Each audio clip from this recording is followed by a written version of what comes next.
I walked in there like, they're going to figure out today that I have no business being here. These guys were all high-speed alpha males raging through that place at 120% all the time.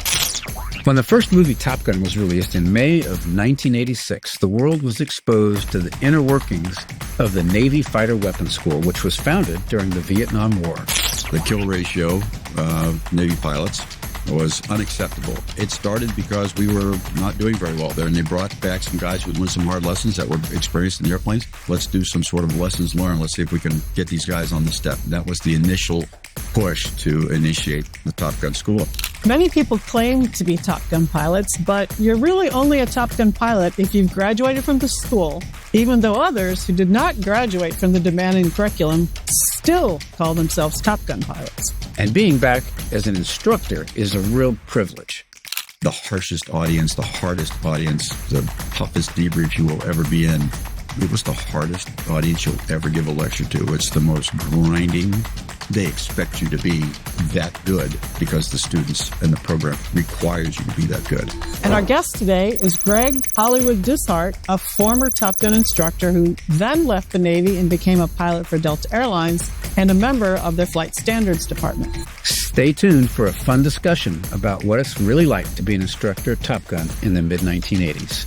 One of the great disappointments of the first movie was that so much of what we were about wasn't accurately portrayed, because it was all about trophy and backbiting and the competition between students. And we taught those guys to be like us, to be objective, to be professional, to work together. Jerry Bruckheimer and Don Simpson are in the hallway, and we're just blasting them about the tactical, technical inaccuracies of some of the crap that we've been asked to do. And he goes, guys, we're not making a documentary.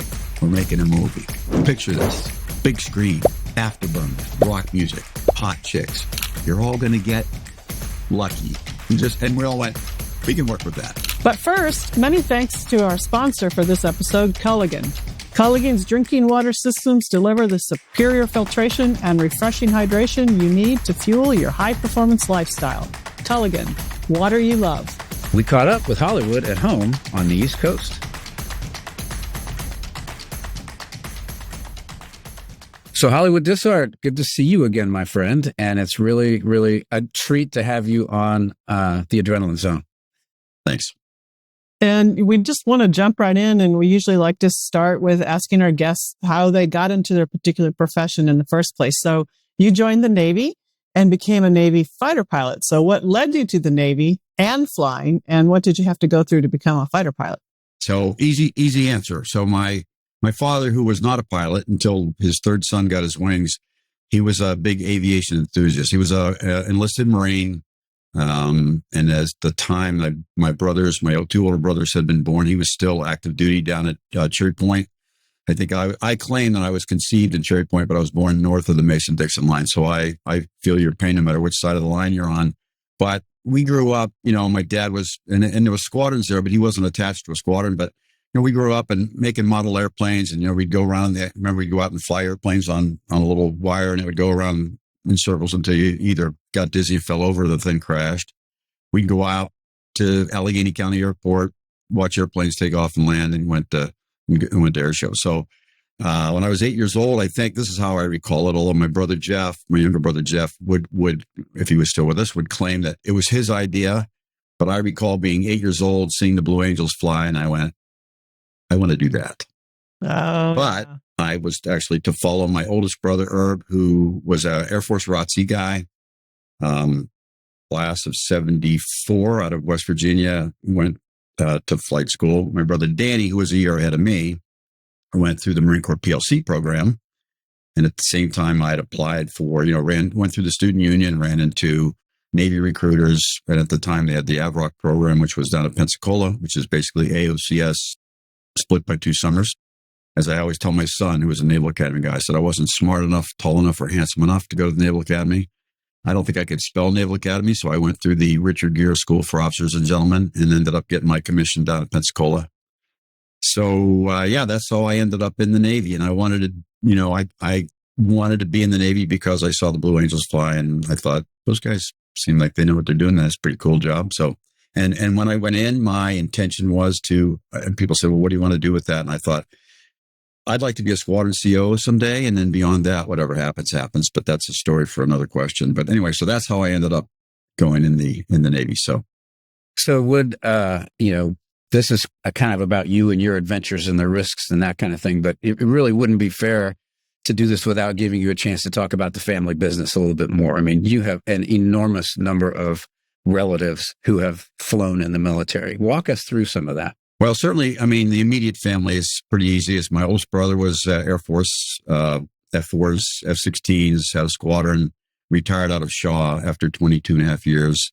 Went on to fly for United. My brother Danny was an A6 guy. He and I went through Kingsville together, actually. He flew up from Kingsville to swear me in and gave me my commission at Pensacola in November of 77. And then I went to VT6 flying a T-28 as he did. So, and then followed him down to Kingsville while he was still in the T2 squadron. I joined there, and he had carved a pretty good path for me. I mean, it was like I was hoping I could measure up because he lit it on fire, and I saw the instructors were kind of looking for me, which was nice. I guess that was a blessing and a curse. And then while he was finishing TAC Air, if you remember, in the T2, we did shot the banner and did some things in that airplane, went to the boat. I was kind of just getting started, and then he walked down the hall to VT-21, and I followed him down there about, a couple months later. So he got his wings in I think it was, I'm guessing January 77. I got my wings in May 77. So we weren't too far apart, but that's because he had gone and done, after he graduated from college, he went and did 6 months at the basic school there at Quantico. And then so I was able to catch up with him a little bit. And then my brother Jeff was kind of a interesting cat, but he had originally went to Colorado on a Navy ROTC Marine Corps option scholarship. Did a year there, wanted to come back to West Virginia because we were all there going to school. And so he dropped his ROTC scholarship and said, I'll get another one. And 3 months later, he had an Air Force ROTC scholarship. I don't know how he did that. And so Jeff went on to fly, got his wings out of Vance, and flew F-16s all over the place, and then ended up transitioning to the Guard, to a couple different Guard units. And so anyway, now one generation later, my oldest brother, Herb, who has a successful career in the Air Force, his son has just left the active duty Air Force, is a major, got picked up by the New Orleans F-15 unit. So he's down there as a full-time reservist, or Guard guy, I guess we call it. And my brother Danny, who was the Marine, his son was Naval Academy class of 16, Marine Air F-35 driver. And he was over in New Cooney for 4.5 years. He's now over in the desert doing some good work. And my son graduated in 21 out of the Naval Academy, and he is at the F-35 Charlie Rag in Lemoore. So my nephew, Justin, who was active duty Army, is now in the reserves, but he's doing very well as well. So I'm very proud of him as well. So, yeah. So I didn't realize, Hollywood, that you and I took the same path. I was a VT6 T-28 guy when you had the option of doing that or T-34s. And I looked at that little teeny weeny little airplane. I said, no, I want the T-28. I want to fly a World War II fighter, and did Kingsville as well. I had no idea what I was doing in that thing. I should have, and that started me on a path. That started me on a path where I could honestly say that pretty much in every phase of my career. I had no idea what I was doing, but I faked it. And my guardian angel is still in therapy for all those silly things I did. So yeah, great airplane now. So, when I joined NASA, we were a mix of civilian and military, and the military guys, most of them, but not all of them, came in with call signs. So I have to ask, how did you get Hollywood as your call sign? I wish I had it's a good story because it's a tip of the cap to a guy who became pretty famous in the F-14 community. He's no longer with us, but it's not a very interesting story. But I guess when I was in the RAG, so as a F-14, RAG student, the first guy I met was Dale Snort Snodgrass, who Jaws certainly can appreciate.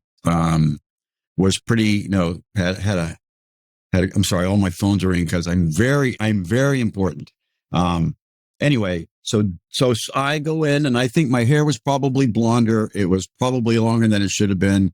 I'm sure I had my Ray-Bans on. And after a couple of mornings of that or weeks of that, Snort just said, hey, Hollywood, take a seat or something like that. And somehow I guess maybe it was just the look, right? I mean, Jaws will tell you, you either do your name rhymes or ties with something, or you do something stupid, or somebody just goes, as in, Animal House, you are flounder, you are dog dish or whatever. So anyway, so Hollywood stuck. And my philosophy has always been, if you can yell your call sign across a crowded room or say it in front of your mother, let's go with it. I mean, right? I mean, call signs are great. So if you do something stupid and you act like you don't like it, it sticks. Yeah. So you can't act like you don't like it. You gotta negotiate that very carefully. Yeah. Yeah. A couple of my colleagues wouldn't tell me how their call signs got created. So I'm like, okay. So again, the reference to the last name thing, we've got a couple classics, but this one is my favorite. And I don't think I think he's in the same squadron as my nephew was over in Iwakuni, but his last name is, and I don't mean to throw him under the bus, but if he ever sees this, he'll like it. His last name is Felloffer. I don't know what his first name is. And his call sign is Pants. What else could it possibly be? It's awesome. We don't want to go down this road because it'll get ugly really fast. Oh, yeah. Oh my God, that's hilarious. You guys, exactly. So anyway, to answer your question, Sandra, that's it. And it stuck. And so Snort was the first in the F-14, your first hop, the first flight in the F-14, some unfortunate pilot had to get in the back seat with you. And Snort was in my back seat on my first flight. So, and I think I was on his wing on my whatever first flight I flew off for one of the instructors. So, and then my brother ended up serving with him on the Nimitz. My brother Danny, who was the Marine A6 guide at Cherry Point, he did an exchange tour with the CAG staff. He was a CAG LSO with Snort and worked with Bad Fred Lewis. So, Danny got to know Dale quite a bit too. So anyway, that's it. That's the uninteresting story of how I got my nickname. No, I like it. Yeah. So Hollywood, you and I were both very fortunate. I still count myself, it's one of the luckiest things that ever happened to me to be Top Gun instructors. Truly. So why don't you tell us a little bit about why Top Gun was started in the first place? What is that place all about? Well, everybody's heard the story, right? But back in the Vietnam days, the kill ratio of Navy pilots was unacceptable. I think often throughout this podcast for the next 10 minutes, as long as it lasts, I want to just, my disclaimer is I am very old. I'm confused. I've embellished stories for 40 years. So I'm sure that I'm inaccurate in a lot of ways. But I recall that it started because we were not doing very well there. And they brought back some guys who had learned some hard lessons that were experienced in the airplanes. Dan Pedersen was sort of like the tip of the spear and said, "Hey, gather a cadre of guys and let's do some sort of lessons learned. Let's see if we can, get these guys on the step." And that was the initial push to initiate the Top Gun school. And I believe it was commissioned in 1971, but it started in 1969. And then and that's what it grew into. Now went from a very small group of guys to what we were at, which was still in a trailer, in a trailer, to Hangar 1, and it still was relatively a small group of guys. I think, Jaws, when you and I were there at any one time, because guys coming and going, IUTing and stepping out, we maybe had 16 to 18 at the most, fully qualified pilots and 4 or 5 backseaters, and now it's gone on to be, quite a large and impressive organization. So, but as I mentioned to the at last year's Top Gun reunion, 55th anniversary, was talking to some of the young current staff members, very impressive group of people. And I was listening to some of the things they were talking about. I said, compared to what you guys are doing back then, we were rubbing sticks together to make fire and, painting on cave walls. And in a lot of ways, that's sort of true. But then they can't counter with a very respectful and nice answer and said, "Hey, if it wasn't for you guys doing that, we wouldn't be here." So we stand on the shoulder of giants, as we always say there. So how does one get assigned as a pilot to the staff at Top Gun? Is that a normal career progression, or? It's really different now, and I haven't been read in, as they say. But I know back in the day when Jaws and I were there, at the completion of a class after graduation, we were required to, every member of the staff would read the critiques, and the students were required to write a critique on every academic event and every flight that we did. So once we said goodbye, congratulations, here's your patch, they flew off to the sunset, and we locked ourselves in a room and whiteboarded everything. And literally, depending on what your lecture was your area of expertise or what you did, we basically, took on board the critiques, the valid ones certainly, and the idea was to continue to evolve the program, the class, right? The lectures that we gave. And then at the end of that, we put all the students' names up on the board. And we literally went around the room, and then it was a very unkind, objective, harsh. A lot of guys were like, that guy's an idiot, and you literally would, and then out of maybe one class, we wouldn't get anybody's name that was left on the board, but we collected a list of potential future instructors. And the idea was back then, and it's different now, but back then you went through TOPGUN. The idea was to go back. You've just gone through this graduate level course. You were to go back to your squadron/air wing, and you were the tactics instructor, the weapons training officer, along with your backseater.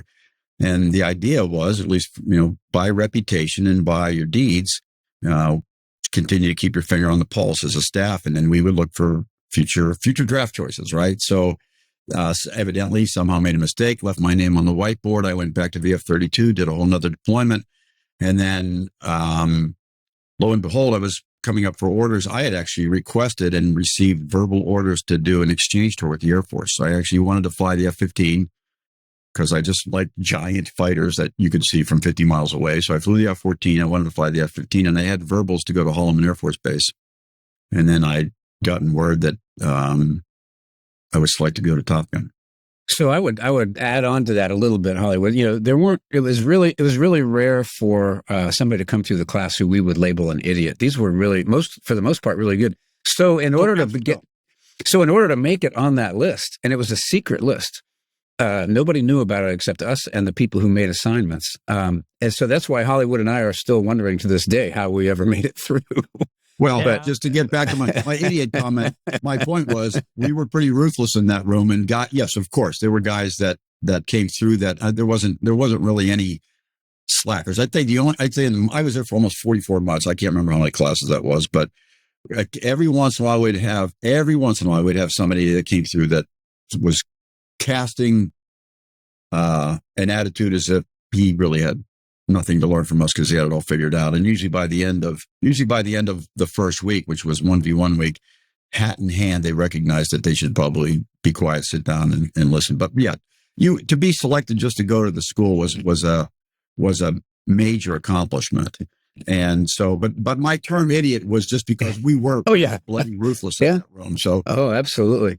So pulling the curtain back a little bit further, one of the things that, we all, I was a pilot at Miramar when, where TOPGUN was based. So I got to watch these guys all the time. And it's like, here are the guys in the blue suits, and they're really good and they're really smart. And they know every single thing that happened and why it happened on a particular flight that I would have with them. And there's a reason for that. And it has a lot to do with once you get to the staff as an instructor, what you go through just to be allowed to fly against the class or to teach a course to the class. So talk a little bit about that, Hollywood.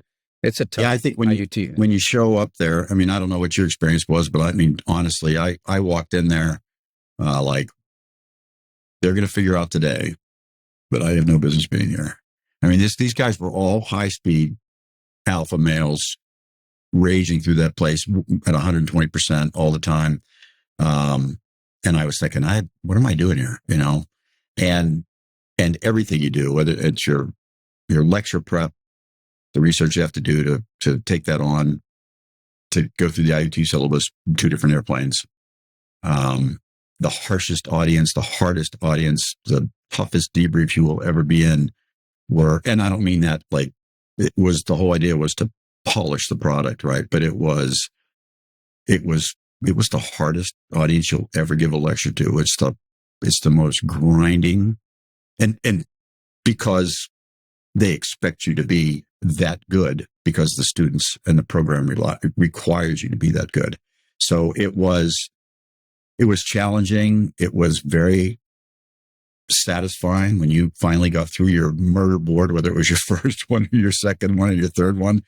You gave your lecture and you gave your briefs and debriefs to staff members who had been down there. And it was a grind, but it was, and honestly, I used to say every day I walked in the place, I'm like, I was there for a long time. I'd walk in there, I'm like, okay, today's the day they figure out that I just can't keep up with these guys. So you always brought your A game. You had to, because it was some impressive people there. Yeah, you used the term murder board. That term originated at Top Gun. And a lot of our listeners have probably experienced that in one way, shape, or form when they're preparing a brief for an investment thing or something like that. But it was, you give a 1 hour lecture and the debrief would be 5, 6, 7 hours. It was that brutal. Yeah, Yeah, they were brutal, thorough, and you might not pass.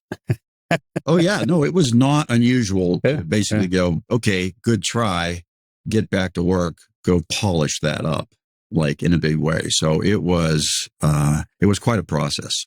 So talk a little bit about the culture then, because it sounds like highly competitive environment, a lot of brilliant people. Everyone's used to excelling at the top of their game. Yeah. So, I mean, that's a little bit like the astronaut office, but that's, what kind of culture did that set up, and how would you describe it for the staff and maybe the students both? I think it made you very, very seldom do you ever walk in there and take your pack off and go, today's going to be an easy day. And when we say competitive, it was competitive because we all held each other to that standard. But it was a brotherhood. There was a bond there. We're all rooting for each other, to be able to sit in a brief, to be a part of someone else's brief, to step in and watch somebody else give a lecture that you murder boarded, to take part in a multi-plane exercise and come back. And not only see the instructors brief, lead it and debrief it, to see the students through the course of the class go through it was very satisfying. So I always felt like everybody was in my corner. You had to prove yourself when you got there. I mean, there was some, and again, different personalities, right? Some guys were very welcoming and very nurturing to a certain extent. Other guys were very much like, hey, if I want to hear anything from you, I'll ask you. Otherwise, just join up, shut up. And maybe that was a good cop, bad cop, routine. But we had the perfect mix of confident swag. I hate to use the word ego because so many people accuse, people in this line of work of being, having giant egos. And I would often offer that I think that an overabundance of confidence was required and often misinterpreted as ego. Sure, we had egos, but, and so you both can relate to this. If you're in that line of work or in the line of work that you were from, Sandra, if you don't think you're the best at what you do, you have no business being there. But to walk in that place, and on any given day, you'd go out and fight a 1v1 with the Jaws or Carrot or any of the guys that we served with, Rat. Certainly some of those guys were great drivers. And you just went out there and on any given day, you found out, that there are a lot of guys that are better than you, a lot of guys that aren't. But all of those guys were always striving to do the absolute best job they could do every day. And it didn't stop. It was a sweatshop. I mean, I was there for, I don't know, like I said, a long time. And I don't know how much leave I took, but I know how much I gave up. I burned a lot of leave just letting it go away because we were so busy. We'd do a class and we'd do a week with the class. And all of a sudden we had, hey, Friday afternoon after the debrief, we need 2 guys to fly up to El Toro because we're doing a weekend dead against the Marines up there. And we'd fly up there in the afternoon after we did a full day, do double cycles Saturday, give a couple of mini lectures, work Sunday, fly back and go back to work Monday. Wow. That was kind of standard. We were on the whole time. So of course we acted like we didn't like it, but we actually did like it. But yeah, I mean, right for that. Although I will say that there's a burnout factor too. I mean, when I was leaving, Wiggs was our CO at the time. God rest his soul. And I remember after his debriefing my fitness report, he goes, "Hey, Hollywood, do you have anything for me?" And I said, "Yes, Skipper. Don't ever let anyone stay here this long again because the brain damage is permanent." Yeah. And anyway, but it was a great place to be. It was a great place to be. And I am thankful for every day I had there, really. And for the people who I met.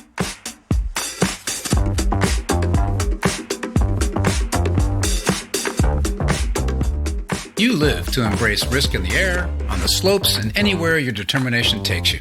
But when it comes to the drinking water that fuels your adventures, you're not looking to take chances. With cutting-edge filtration that can target contaminants as small as a single atom, Culligan's reverse osmosis filtration systems deliver the next level hydration you need to keep working at peak performance, whatever the day brings. Get started by scheduling your free water test at Culligan.com. I want to pull the curtain back just a little bit more because, I think the average person looks at Top Gun and goes, oh, they're just teaching people to be great fighter pilots. But it was a lot more than that. And you alluded earlier to what we were really trying to do with the class, and that is to send them back so that they could teach their squadron mates to be, as good as they could possibly be. So can you talk to our listeners a little bit about, and particularly I'm thinking of the debriefing process, what we're trying to get across to enable a student to be able to debrief a flight. There's a lot to that. You talk about ego. You talk about drawing on a whiteboard, 3 dimensions in 2-dimensional space. Can you talk a little bit about that? Was really what we were after, I think, more than anything, is getting behind the why behind the what. I mean, and it comes down to like the catchphrase where he said was goods and others, right? I mean, first of all, to be able to develop the ability to perform in a very dynamic environment, but at the same time have, I don't want to say flawless recall, but to be able to accurately, reconstruct, right? Certainly without a lot of the tools they have these days, we had to go back and reconstruct what had occurred, whether it was a 1v1 or a multi-plane, exercise. But the whole idea was obviously to take a graduate level course, certainly compared to what the fleet guys were exposed to be able to not just teach them to be better pilots, right? Teach them to be more proficient in employing the weapon system but teaching them to be able to do exactly that, to be able to go back and impart that information, to bring everybody up, but at the same time to develop the mentality where you could take someone out on an exercise or be involved in an exercise and then come back, and most importantly, through accurate recreation and recall, draw from the lessons learned, draw up the lessons learned, and then impart that to them. So basically, you're making instructors, you're making more proficient pilots, better instructors, but you're bringing everybody up. You're raising up the whole squadron or the whole air wing, right? And most importantly, it wasn't whether you won or lost. It wasn't whether you beat the other guy. It wasn't whether that you did or did not survive on the tax range or on the mission, but you were able to come back and elevate your level of learning, understanding, and instructing, to be able to draw people in. And I always tell my son this when he's gone to flight school. I said, be humble, but don't have your hat in your hand. Be receptive to criticism.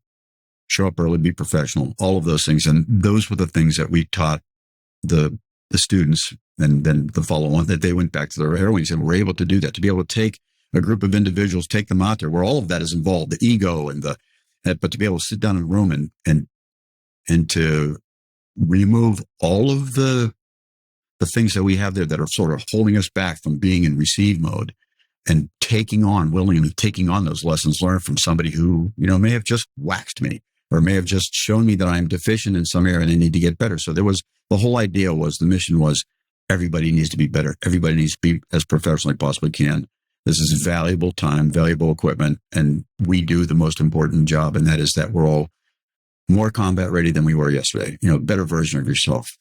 And we took great pains to keep the ego out of it, right? Because we would go like, instead of saying, why did you go in the vertical? It was like, why did the F-18 go in the vertical? I mean, is it down to the last nuance of... It wasn't just a function of third person, first person. It was, which is one of the reasons, not to get into the movie thing, but one of the great disappointments of the first movie was that so much of what we were about wasn't accurately portrayed, because it was all about trophy and the backbiting and the competition between students. And quite frankly, when they showed up there, the very last thing we were tolerated was that the ego, the swagger, the glasses, the cowboy hats, the backbiting in the locker room, the who's going to be the best pilot. I mean, we taught those guys to be like us, to be objective, to be professional, to work together. The whole idea was to take the class, and through individual effort, sections, and then divisions, to make them work together as a team, to be that receptive to others' leadership, to their guidance, to their briefing and debriefing, to make them fight against the adversaries.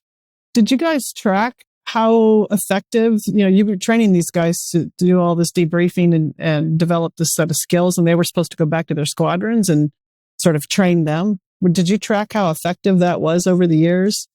I think that, I think the proof was in the pudding, certainly from the very early days of when the school began, right? But I think it was at least I'm speaking for myself, but I think the overall, almost universally, to get selected to go there was quite an honor. So the last thing you would do showing up there was to disappoint your commanding officer to be basically shown the door because you weren't receptive to that.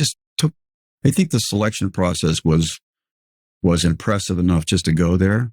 So I think the right individuals went through the school. They went back with that mission statement in hand, and at least peripherally or through feedback from our colleagues and XOs and COs and OPSOs from different squadrons on both coasts, we'd hear about the good work they did, and we'd hear also from people who had an opportunity just to be exposed to the tactics instructors and the weapons instructors that we sent back to those squadrons and said, man, we've learned some good stuff from Hollywood, from Jaws, from Bio. These guys are back in the squadron and doing good work. And so, yeah, in a lot of ways, we did hear about it. We saw it.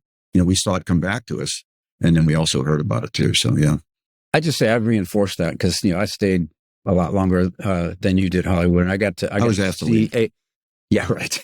I saw a progressive improvement, very steady, very positive over time. And by the time I left being a strike group commander and I was watching these guys brief flights, it's like, wow, these guys, it really took. Quite an evolution. Yeah, quite an evolution. So, Hollywood, one of the other things that we sort of did also was tactics development. And that wasn't specifically our charter, but we found ourselves doing it anyway. Can you, and, not just how you fight a 1-versus-1 engagement against another airplane, but how well, when you and I were there was when the bad guys started getting the ability to basically shoot you in the face, right? And we had to respond to that. Can you talk a little bit about how we went about that and maybe some of how we benefited from the Air Force in that process?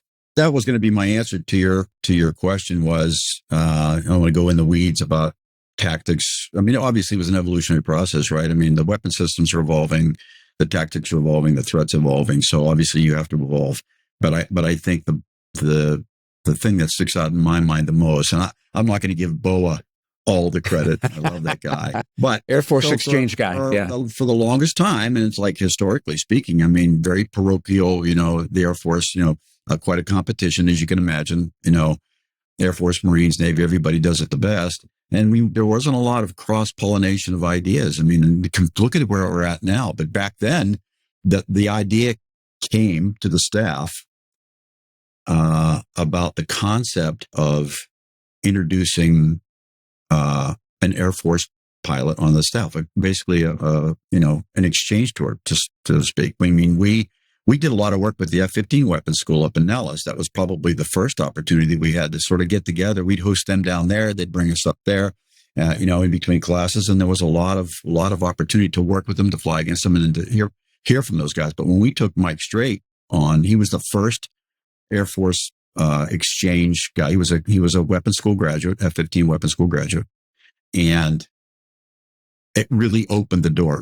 I think it really was the kickoff to what is, they're taking a lot of credit for saying this, but I really do believe that was the initiation of combined forces. I mean, we opened up our minds finally, and there was some pushback to it too, because, a lot of that, hey, what does he know? He's not a Navy guy. He's, doesn't have gold wings, blah, blah, blah, blah, blah. But it really opened up the door and was like a starting point for, sharing concepts, sharing tactics, joint, force multiplier concepts and working together, which is why the platforms today, the F-22 and the F-35 and the Super Hornet are, the F-15EX that's coming online. And it's like, it truly is one force. And I think it goes back to those days when we opened up our hearts and minds to being better, to quit, to putting our ego and our parochial viewpoints aside and embracing the intelligent experience and expertise that we were able to gain by doing that.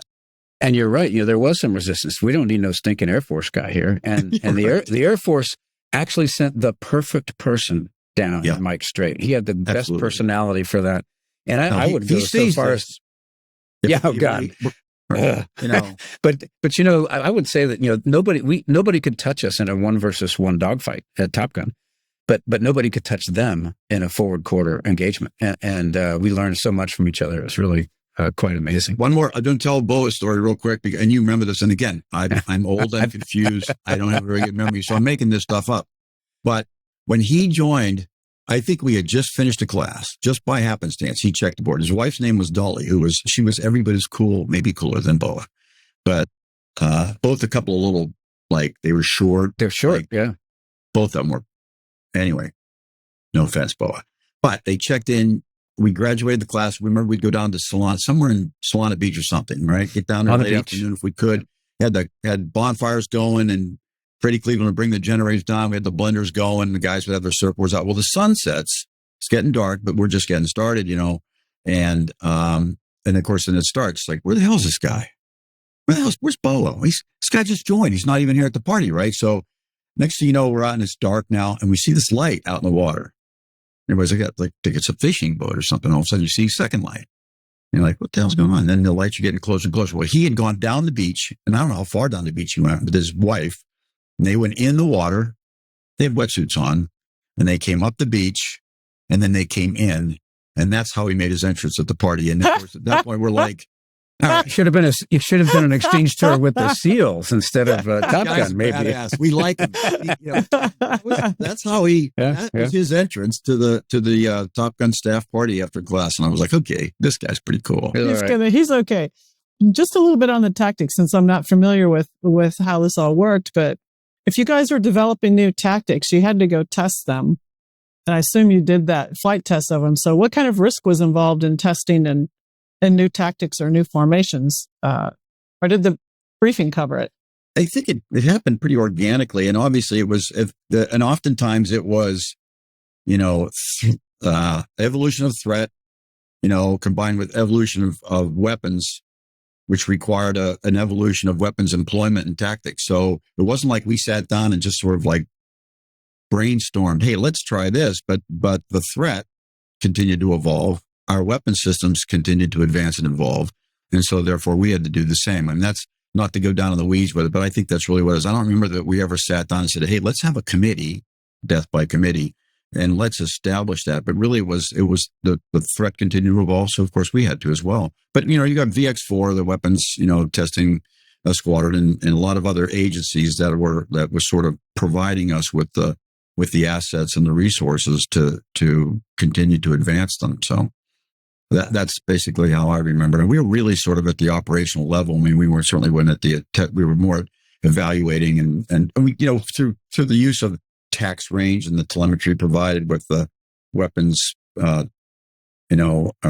that were involved in that and those training devices, we were able to, validate by that way. Certainly in the Fallon range and certainly over in Yuma, we were able to validate it through tax. And so Hollywood, we already talked a little bit about the movie, the first Top Gun movie, and some of the serial disappointments associated with what a summer movie has to dramatize, right? Sure. And that was the egos and all that kind of stuff, which really was not accurate. But it was kind of an interesting thing, and everybody in the squadron was involved in making the movie, but you were probably as much or more involved as anybody because you did a lot of the flying and everything. But can you talk a little bit about the sort of how we helped with the script and what it was actually like to do the flying scenes, and then anything memorable from that time? Jaws, we talked about this yesterday, or was it yesterday, the day before yesterday, briefly about that. And I said, I think my impression is that people have movie fatigue, but evidently not because people want to talk about it. But it was an interesting process. I walked in the door March of '83, and it was already tentatively in the works, right? I think Boomer Wilson, who was our skipper, basically said, hey, this is happening. And that was obviously, it didn't come out till April of '86. So, but anyway, so they hired a contract writer named Jack Epps, really nice guy who came down. I'll tell this story because like I said, I'm confused. I'm old and I don't have a good memory, but Jack came down, really nice guy, and met his wife too. And his assignment from Paramount was, hey, hang around with these guys, right? Soak up the ambiance, right? And so we did. We included him as best we could. We actually took him flying, got him a little backseat ride in F5F, and he hung around in any portion of the brief or debrief that was, not classified, and certainly going to the club and walking through the halls. And so he supposedly did research, and he went back to the Hollywood Hills. God rest his soul. I think Jack's gone, but he wrote this script. And we got it. And my standard, probably unkind opinion was, He went back to Hollywood Hills and smoked a pile of ganja because I don't know what the hell he was doing there, but it was awful. Yeah. It was awful. But the good news was that I think part of the deal, again, Jaws, I'm old and I'm confused, but I recall that we had the opportunity to chop that thing. Yep. And by God, we did. I mean, you might as well. told him we told him we weren't paint, sent it back to him. I mean, it was crap. Yeah, we weren't going to make the movie unless they changed it because it was so bad. And that went through several revisions. Wow. Because it sucked that bad. And then, so they actually got something, I mean, you could say, okay, it's a turd, but we could polish it. It still wasn't great, but it was like, okay, this is where we're, and then even going forward, there was still a lot of fighting, right? And because of who we were, just one aside. I mean, I remember we'd watch the dailies. We'd go out and fly an event. And then we watched the dailies with the rough cuts, the video before we went out and flew the next day. And this is in the middle of while we're still very busy trying to run the Navy Fighter Weapons School. So we're doing a lot of this stuff early morning while there's academics going on, or late in the afternoon or on the weekends. And then in between classes, we did a lot of the desert flying up in Fallon. But we'd watch the dailies and it was awful, basically. It was it Tony Scott was the director, I believe. Is that right? Yep. Tony. Wow. And he had no concept of how airplanes move through the sky. So he was running the cameras at different speeds and it was just awful. And then we'd have, as you can see in the movie, you got airplanes that are, not to shoot my watch off, but they're like literally like this, right? It's like, I'm closing the guns. And it's like, no, you're not. You're Blue Angel number 4 right now. You're not killing anybody but yourself. So there's a lot of that crap going on.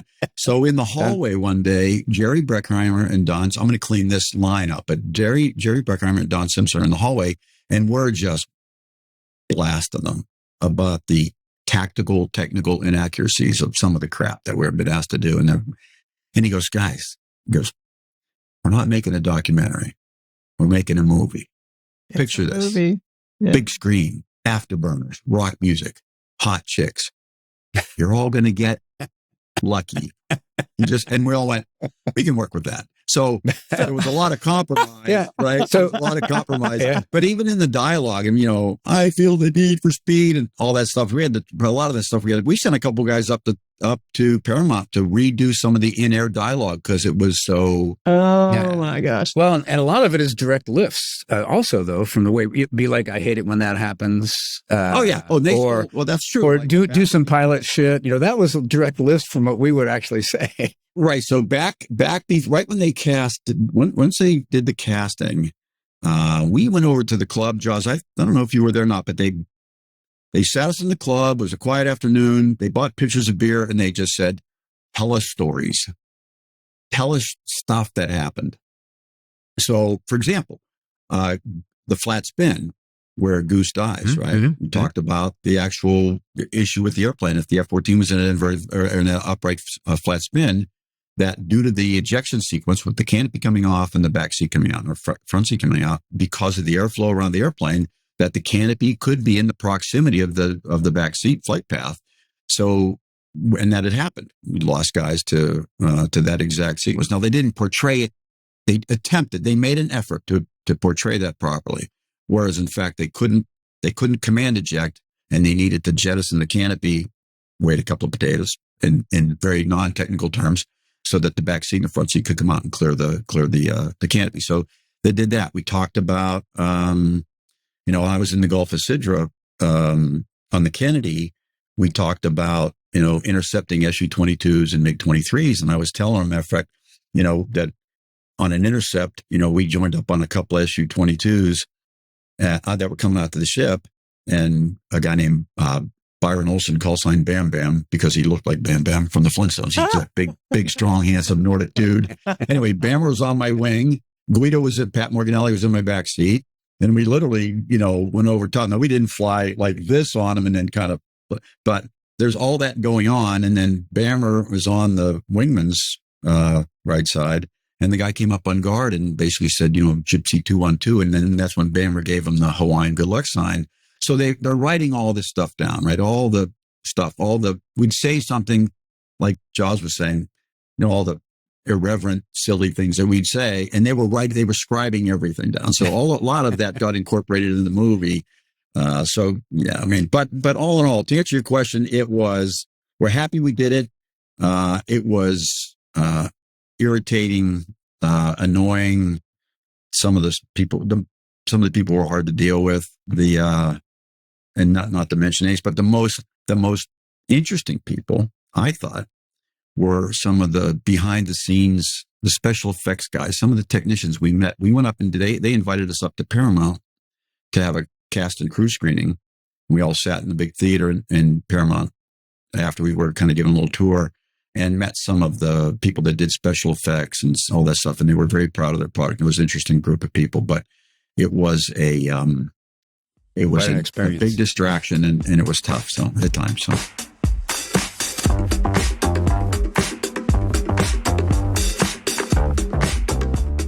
You're passionate about pushing yourself to always be better. Culligan's water experts feel the same.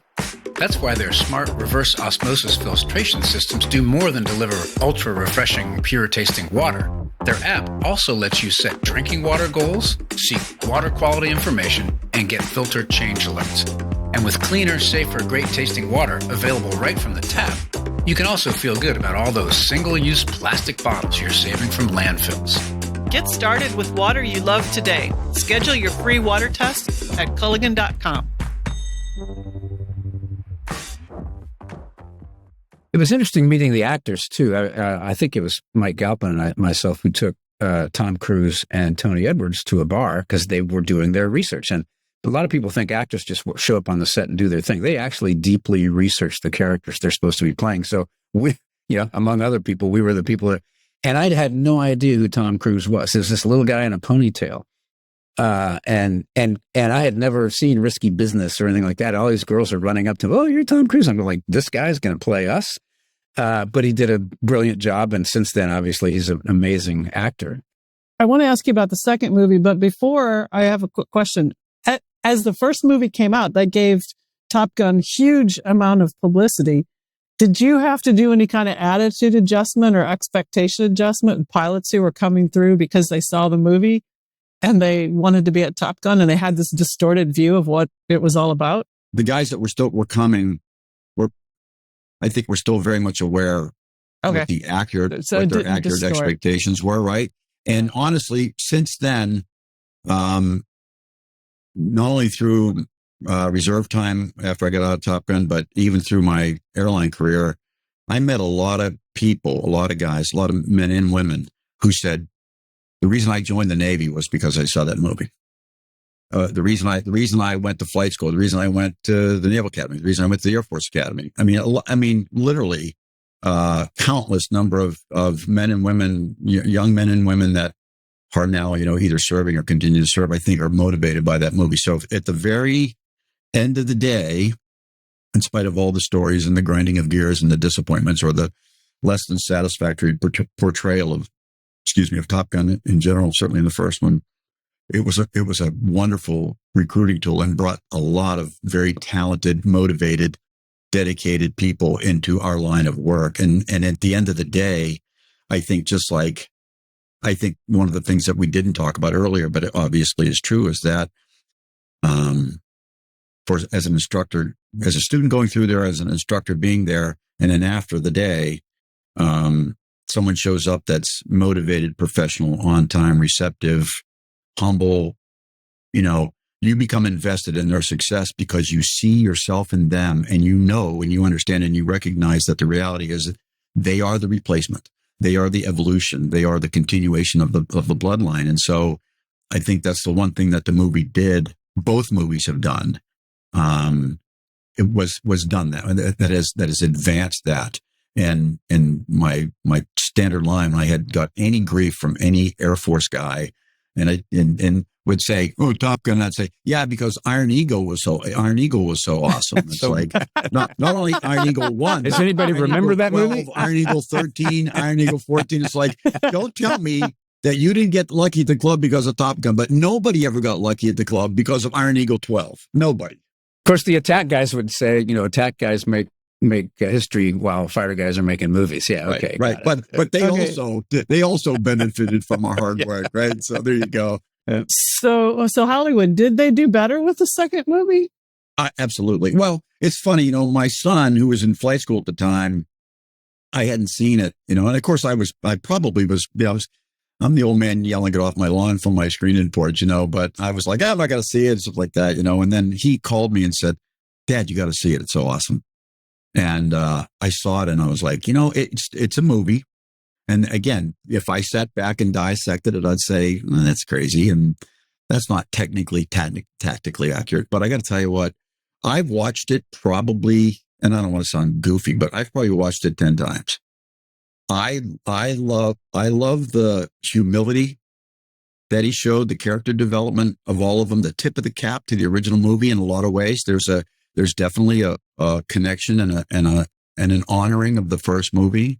The fact that they advanced the technology of the scenes, the flying, what he required his fellow co-stars to do. I thought the casting was excellent. I thought Phoenix was probably the baddest. She was awesome in that movie.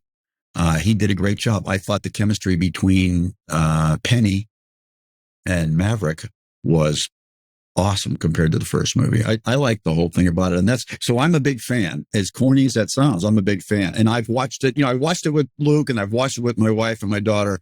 We watched it in the theater. I've taken friends. I've watched it on airplanes crossing the country because quite frankly, at the end of the day, there's nothing not to like about it. It was really well done. All right. I haven't seen it yet. I'll go see it.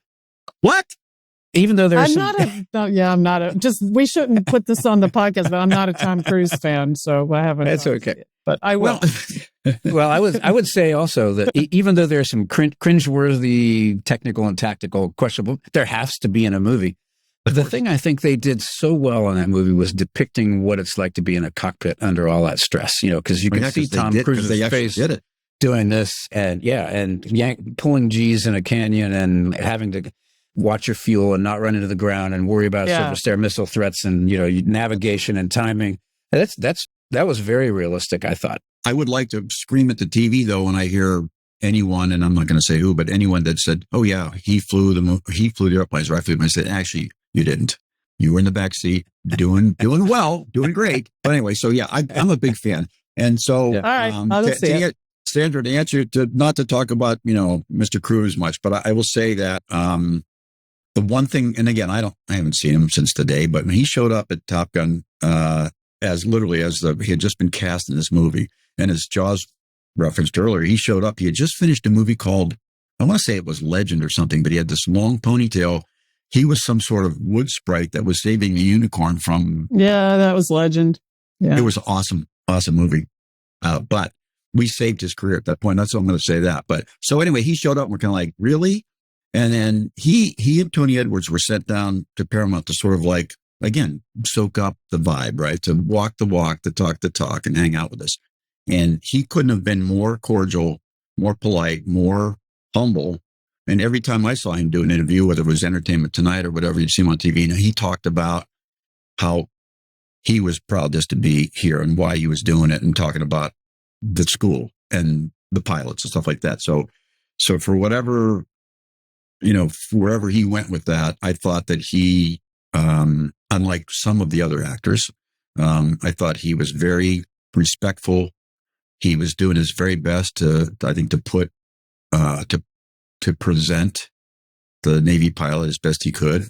And so, I got to give him that. I thought he did a pretty good job. And I certainly liked him in the second one. I loved how he just, got older like we all do, except he's still cool because he got to fly him and I didn't. Yeah. There you go. We are just about at the end here. But, when you left the Navy, you entered an airlines, flew with Delta for many, many years. And it strikes me that, flying in an airliner, as painful as it can be with people who don't know how to get off an airplane with, food and all that, it really is the safest way to travel anywhere in the world. I mean, there are so many other, people don't think about that much. But so you had to manage a lot of risk when you were a naval aviator, landing on an aircraft carrier at night, dogfighting in close quarters, dealing with everything that could go wrong with an airplane. When you went to Delta, how did you apply what you learned from the Navy to your second career as an airline pilot? Because you ended up in sort of a leadership role there as well. I did, yeah. Well, certainly in my fleet, yeah. Well, you're right. It was a big transition. And listen, I never intended on getting out. I mean, I'm eventually going to get out, but that wasn't that's about a 3-beer story. But literally, I flipped the switch one day. Something had happened, a personal experience that flipped me, which was sad, and I still regret it. But Garth Brooks sang about unanswered prayers, right? So I got out, but if I hadn't gotten out, I wouldn't be here with my beautiful wife and my beautiful son and daughter. So life has a way. But anyway, so to answer your question, when I got out, I didn't even want to be an airline pilot. I mean, I was getting out. I was getting out for a different reason. I was getting out to chase airlines. And of course, a lot of guys would come back that we had served with. I mean, Vida came back and Truman came back, Andy Caputi and Mike Blue came back. A lot of guys came back and said, hey, I get on with Delta or I get on with whoever. And this is how I get paid. And this is the vacation process. And I can still fly F-14s or A4s or whatever in the reserves. And so I was like, okay, I'll throw an application. And I literally went with sort of a attitude. I was like, I literally went to Atlanta and all these guys are standing there with their blue suits and their power ties and their briefcases with their resumes in there. And I was like, yeah, whatever. And I sat on these two days or whatever it was of interviews. And I took one of those personality profile tests where it said, I'd rather smash my hand with a hammer or I'd rather throw up on a crowded bus. And I said, can I do both? And they told me not to laugh. And I said, this is funny stuff. And then I went in. And of course, the big story about Delta was you actually went in and did a interview with a psychiatrist. And the old stories where he walked in and it was like a rocking chair and a regular chair or a chair right in front of his desk or a chair over here and, whatever. And I walked in, I got called out of taking this test and they said, you got to go see Doc so-and-so. And I went in and I sat down right in front of him and he said, how's it going? And then I leaned on his desk and I said, sometimes my soul leaves my body. And it was like one of the questions I had on the test. And he goes, me too. And and I just didn't care. I didn't care. Yeah. And he goes, so tell me about yourself. And I started talking about my brothers and my family. I wasn't talking about me and Top Gun. I was just talking about that. But anyway, that's an aside. So I get hired and obviously a lot of what I learned at Top Gun and a lot of that was instilled in me carried over. So I always thought, as my dad used to say, I don't care what you do, but you be the best at what you can do. If you're going to be the best, you're going to be a garbage man, be the best garbage man you can be. You're going to be a bank robber, be the best bank robber you can be. So I just thought, okay, I'm going to be the best airline pilot I can be. So I continued to carry forward and trying to look my sharpest and be on time and be proactive and, lead by example and take care of my crew and take all the responsibility on seriously. And so I was a threshold for a certain amount of behavior and, a standard that I held people to and myself to, and the one thing I will tell you is that obviously, the flying is drastically different, right? But I used to say to sort of, to try to make sense of it all is, and, certainly flying a Top Gun, if I had a bad day, it was just me. I was the smoking hole, or if I was in the F-14, some other poor unfortunate was with me. But when you're flying a 767-400, you got, 260 people behind you or whatever it is, you got a few more people to be concerned about, and you can't divorce yourself from what's going on the other side of the cockpit door. But all that to say, I think I carried forward in my commercial career, the desire to still try to uphold the honor of the regiment. So I was asked to join the flight standards program when I checked out as a captain, and I did it. I did it for 15 years, the last 15 years of my Delta career. So I was a line check airman. So I basically gave checkouts. I did mostly international, the last 24 years of my career, I guess, or whatever. So I tried to continue to teach. I tried to continue to do briefs and debriefs and goods and others. And, I tried to carry forward with being approachable, helping people to be receptive of criticism and critique, because at the end of the day, I wanted them to be better as well. Whether you're flying with a G suit and you're upside down with your hair on fire, or you're taking, 250 people across the pond or wherever, it was important to kind of hold that level of, professionalism. You owe it to them, you owe it to yourself, right? So take that sort of like mantle of responsibility and carry it forward. Wasn't nearly as satisfying, obviously, but as we all know, and Jaws, you certainly, you ran the whole race, but as you get up there, you're very fortunate to stay operational. And I mean, pointing into the spear operational, you become a manager, you become a leader, you become a mentor and you're making decisions and setting policy, and the young bucks are out there doing it. So if you get to be 40 in the Navy or the military and you're still flying high performance aircraft, you're very lucky. So, at the end of the day, if you're called to teach, or if you recognize the value of instruction and advancing the product and the level of professionalism, you're kind of called to do it no matter what line of work you end up in. So, well, Hollywood, that is a fantastic way to end what has been a wonderful, wonderful interview for us. It's been 5 minutes. It's been great for me to relive a lot of what you and I went through back in the day. And you're a great storyteller, and it's just terrific to be with you again. You haven't aged a bit. I hate to tell you that. Preservatives. But, right. I'll raise a glass to that. There you go. Hey, I'm with you. It's been wonderful. Thanks Just for being on. if anybody's looking at me and going, that guy's 70 years old and he dyes his hair. So Michelle, it makes my wife crazy because I'm turning my dog gray. I'm turning my wife gray. Well, I impart all of that negative energy out and put it on everybody else. So it's all that clean living, I'm sure. That's whatever. Yes. Okay. Yes. All right. Yeah. Okay. All right. Well, thank you so much again. Thank you. Thank you very much. Yeah, absolutely. Thank you both.